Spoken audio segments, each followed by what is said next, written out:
As a businessman borrowing money or taking a facility from a bank, you typically sign a loan agreement or a facility agreement. Particularly where it's a larger financing arrangement, you may sign an LMA, they call it an LMA styled facility agreement. You 2 minutes. And as a borrower, a few things you must take into consideration very seriously. I'd mentioned 2, 3, 4, 5 of those.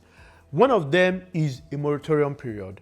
More often than not, when you're taking a loan to start a new business or to do a project, you will do that project and you may not begin to make money immediately. So you want to ensure that you don't begin to repay principal and interest immediately you get that loan. You want to give yourself a period to start making money before you start repaying. But if you do not tell the banks, they may not give you a moratorium and expect that you look for other sources to immediately begin to repay that loan. Another thing that is important is that very often than not, once banks find out that you have a parent company or you have affiliate companies that are buoyant, they will put them all in a box and make sure that they are all guarantors and they owe the same obligation as you, the borrower. You may want to avoid this so that they do not reduce the capacity or ability of those other businesses to run their businesses without any hindrance. Another thing you may want to negotiate is what they call break cost. In case you prepay or pay earlier than the interest period, they believe that they may lose some monies from what would have been interest,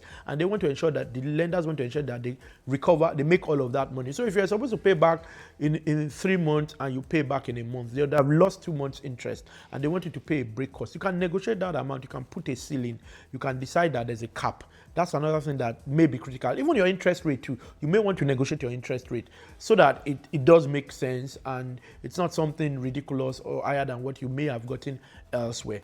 Those are points every businessman needs to negotiate or have his consultant negotiate with lenders. Do you get?